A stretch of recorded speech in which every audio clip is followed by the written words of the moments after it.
One of the things that I have found out when you were the host of Ignite Laramie, Jason Burge sends you a bunch of biographical details on all the presenters, and you write introductions for them. In the case of our next presenter, Thomas Johnson, I was flummoxed because Jason sent me the shortest little biographical piece, and it was very mysterious, and it didn't have a lot of information. So I said, Jason, I need more to work with. I have to tell the people about Thomas and how great he is. So Jason sends me another email, which is, has another bio that is equally short, equally intriguing, vaguely menacing, and still short on biographical detail.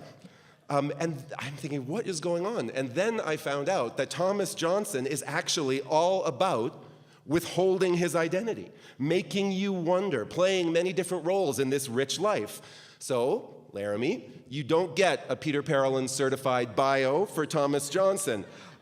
You get the two snippets that he sent Jason. And then in his talk, The Power of Poetry and Secret Identity, he might choose to tell you some more about himself. Then again, he might not. Here's the first snippet, and you'll see what I had to work with. Thomas Johnson is originally from Fremont County. He is the Chief Performance Officer of the Wyoming Business Council.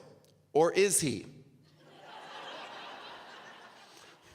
The second snippet, and you can see if you find this as menacing, as potentially menacing as I did. Thomas Johnson grew up in central Wyoming, where the sagebrush grows as tall as trees, and the wind remembers everything. Give it up for Thomas Johnson. Good evening, everybody. When Shannon asked me to do this, I was really shocked. She said, "Hey, I hear that you write poetry and you've published a bunch." And I said, "Yeah, don't tell anybody that, though, okay? Please don't do that." She said, "Well, I want you to give this talk." And I said, "Well, why? Why do I have to go up with all these artists and professors and smart people?" And she said, "Well, we need somebody that dresses up every day in a suit and tie." And I said, "Oh, God, okay, well, what do I do? What do I talk about?" And she's like, "Well, why don't you out yourself as a poet?" And I said, "Okay, I guess." So this talk is me actually outing myself, coming forward, and probably for the first time. I know there's folks in the audience that know me as Tom Johnson, business guy, economic development guy, but I'm actually going to reveal the fact that I've written poetry for a long time, and that's what I wanted to do with my life. So this is me outing myself. So 1, 2, 3, and let's go. So I'm here to tell you to do two things with your life. First, change your name, come up with a secret identity, and then write more poetry. Because that's what I've been doing for the last 5 years, and I've been kicking serious ass. I've been tackling my demons, crushing them all, but this is me right there today. Tom Johnson, Chief Performance Officer of the Wyoming Business Council, suit and tie, boring, serious, except when I know the camera's coming, I'll actually smile. You can see those two pictures below. But in 1995, I was a different guy. I actually just wanted to be a poet. That's all I ever wanted to do. The first short story and poem I ever wrote was actually published in the Owen Wister Review. So I got lucky. Very lucky. On page 17, this was the poem I had written. It's a little bit Emily Dickinson, probably a little bit William Carlos Williamson, is probably who I was reading at the time. But it's too happy for a guy like me.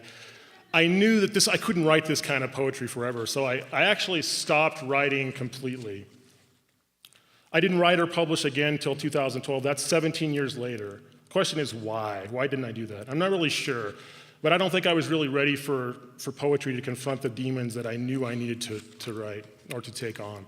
This is the poem I wrote 17 years later, a little darker, a little more uncomfortable. Notice the name change. The 4 or 5 people that read this journal didn't know it was me, Tom Johnson. It was somebody else. And I realized I could actually say different things. But what was I doing for 17 years? What was I trying to get away from? I was actually staying away. I didn't want to confront these demons that I'm about to talk about. They're very scary. Poetry makes you confront those. The first is where I came from. I'm a white trash kid from Riverton, Wyoming. My mom had me when she was 15 years old. A few years later, in the middle of the night, my parents had to leave the house, so I thought I was moving into another house. Turns out they were foreclosing on our house, and so I grew up in poverty. I was also running from my childhood. I was so shy that I ran from strangers that hid under the bed. I wouldn't speak at restaurants. My sister would have to actually order for me, and so I was just completely shy, and I couldn't handle talking to people. This is actually made it into case law, this little snippet up here, but it's actually the story of my family tree. My grandmother was murdered in 1979. I was awoken in the middle of the night to the trailer park next to us. My grandmother was dead. My grandfather, who was an alcoholic, shot her in the head. It was devastating, and so I was running from that. I also ran from failure. It sucks to go to college on a baseball scholarship and being told you're probably going to get drafted 2 years later, and then another year later hurt your arm and you can never throw a baseball again. That was tough on me, so I was running from that. I was also running from other failures. I had written a bunch of plays. They won some awards. I was actually about to go to the UCLA Film School, become a screenwriter, but I reversed course, came back to Wyoming, and I worked fast food for $16,000 with my English degree, but still get those English degree kids.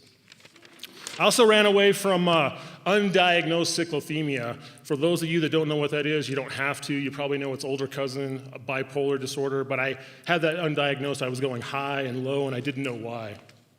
So I had to do this. I had to stop running. I needed to go to these dark places where I knew only poetry could take me and bring myself back whole again. I needed to actually become somebody else. I needed to rage against the dying of the light, so to speak. So what I did is one night I was watching TV, and I took a character from the show Sex and the City.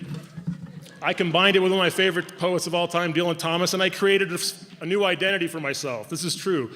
Brand new guy named Aiden Thomas. That's what I write under. And I became this guy. My secret self, somebody else. He's rugged and he's sensitive. He's better looking than me. He's creative. He's bold. This guy doesn't run from anything. He's got a lot of balls. In fact, what he did first out of the gate is he sent his poems to the poet laureate of Wyoming and said, I demand that you read these 5 poems. And I just want to say thanks to Patricia Folander for saying nicely that those poems were great and I should continue to write. So thanks, Patricia, if you're out there.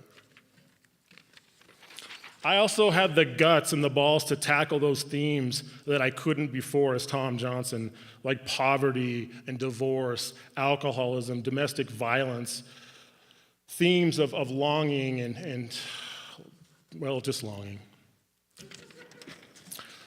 But after I emerged on the other side, I began to explore other themes, like the beauty of that longing and the way that we long for each other and the wonder of when we remember.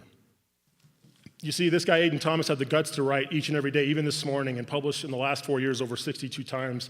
I was also rejected 1,043 times. That's 44 today. I just got a rejection slip in the mail. But who's counting, right? What I learned, it's this secret identity that helped me reject that rejection, find a way back to myself, a way into myself, to make my 2 halves whole again, and finally, to remember when. Thank you.